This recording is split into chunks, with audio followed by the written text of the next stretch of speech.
ಸುರ್ಜೇವಾಲಾ ಅವರು ಬಹಳ ಸ್ಪಷ್ಟವಾಗಿ ಹೇಳಿದ್ದಾರೆ, ಲೀಡರ್ಶಿಪ್ಗೆ ಮಾಡ್ತಾ ಇರ್ತಕ್ಕಂಥದ್ದಲ್ಲ, ಲೀಡರ್ಶಿಪ್ ಇಶ್ಯೂ ಚರ್ಚೆ ಇಲ್ಲ ಅಂತ ಹೇಳಿದ್ದಾರೆ. ಮತ್ತೆ ಸ್ಪೆಕ್ಯುಲೇಷನ್ ಯಾಕೆ? ಅವರು ಜನರಲ್ ಸೆಕ್ರೆಟರಿ, ಕರ್ನಾಟಕ ಇನ್ಚಾರ್ಜ್, ಅವರು ಹೇಳಿದ್ಮೇಲೆ ಮತ್ತೆ ಯಾಕೆ ಸ್ಪೆಕ್ಯುಲೇಷನ್ಗಳು ಮಾಡ್ತಾ ಇರೋದು ಪತ್ರಿಕೆಯವರು ಮತ್ತು ಟಿವಿ ಚಾನೆಲ್ಗಳು. ಅದನ್ನ ಬಿಟ್ರೆ ಪಾರ್ಟಿನಲ್ಲಿ ಇದು ಚರ್ಚೆ ಆಯ್ತಾ ಇಲ್ಲ. ಈಗ 2.5 ವರ್ಷ ಅಂತ ಇಂಥದೊಂದು ಒಪ್ಪಂದ ಆಗಿತ್ತಾ ಅನ್ನೋಂಥದ್ರ ಬಗ್ಗೆ ಇಲ್ಲಿವರೆಗೂ ಉತ್ತರ ಸಿಕ್ಕಿದೆ. ಹೈಕಮಾಂಡ್ ಅವರು ಏನ್ ಹೇಳಿದ್ದಾರೆ, ಏನ್ ನಾವು ತೀರ್ಮಾನ ತಗೋತೀವಿ ಅದನ್ನ ಇಬ್ರು ಒಪ್ಕೋಬೇಕು ಅಂತ ಹೇಳಿದ್ದಾರೆ. ಏನ್ ತೀರ್ಮಾನ ತಗೋತೀವಿ ಹೈಕಮಾಂಡ್ ಅದನ್ನ ಇಬ್ರು ಒಪ್ಕೋಬೇಕು. ನಾವು ಹೇಳಿದೀವಿ ಹೈಕಮಾಂಡ್ ಅವ್ರು ಏನ್ ಡಿಸಿಷನ್ ತಗೊಂಡ್ರು ಕೂಡ ಒಪ್ಕೋತೀವಿ ಅಂತ ಹೇಳಿದೀವಿ.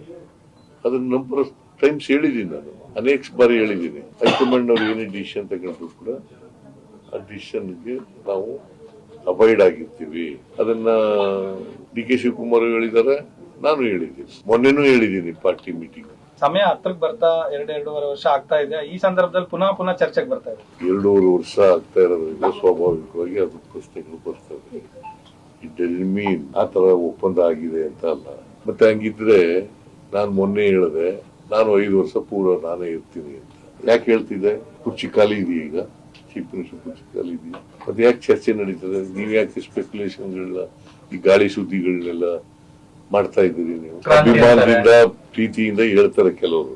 ಈಗ ಬೆಂಬಲಿಸುವಂತ ಶಾಸಕರು ಇಲ್ಲಿ 1 or 2 MLAs ಚೀಫ್ ಮಿನಿಸ್ಟರ್ ಆಗ್ಬೇಕು ಅಂತ ಹೇಳ್ತಾರೆ, ಅವರ ಅಭಿಮಾನಿಗಳು. ನನಗೂ ಕೂಡ ಚೀಫ್ ಮಿನಿಸ್ಟರ್ ಸಿದ್ದರಾಮಯ್ಯನವರು ಮುಂದುವರಿಬೇಕು ಅಂತ ಕೆಲವರು ಹೇಳ್ತಾರೆ. ಇದು ಪಾರ್ಟಿ ಡಿಸಿಷನ್ ಅಲ್ಲ, ಅವರು ವೈಯಕ್ತಿಕವಾಗಿ ಹೇಳ್ತಾರೆ.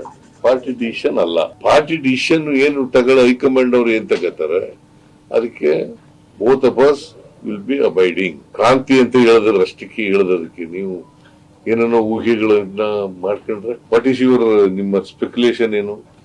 ಅದಕ್ಕೆ ಅರ್ಥ ಇಲ್ಲ. ಯಾರೋ ಒಬ್ರು ಅವ್ರು ವೈಯಕ್ತಿಕವಾಗಿ ಅವ್ರ ಅಭಿಪ್ರಾಯ ಹೇಳಿದ್ರೆ ಅದಕ್ಕೆ ನಾವು ಪಕ್ಷದ ಡಿಸಿಷನ್, ಅದು ಡಿಸಿಷನ್ ಪಾರ್ಟಿ ಡಿಸಿಷನ್.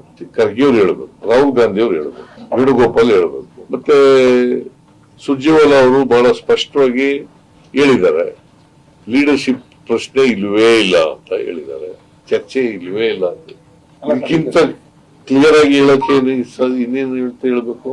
ಸರ್, ಈಗ ಮೊನ್ನೆ ಸುರ್ಜೇವಾಲಾ ಅವರು ಬಂದು ಎಲ್ಲ ರಿಪೋರ್ಟ್ ತಗೊಂಡು ಹೋಗಿದ್ದಾರೆ. ಈಗ ಸರ್ಕಾರಕ್ಕೆ 2.5 ವರ್ಷ ಆಗ್ತಾ ಇದೆ. ಈ ಹಂತದಲ್ಲಿ ಏನಾದ್ರು ಸಚಿವ ಸಂಪುಟ ಪುನರ್ರಚನೆ ಏನಾದ್ರು ಎಕ್ಸ್ಪೆಕ್ಟ್ ಮಾಡಬಹುದು? ಸಚಿವ ಸಂಪುಟದ ಪುನರ್ರಚನೆ ಇಲ್ಲ, ನಾಯಕರ ಬದಲಾವಣೆ ಬಗ್ಗೆನೂ ಚರ್ಚೆ ಆಗಿಲ್ಲ. ಎರಡೂ ಚರ್ಚೆ.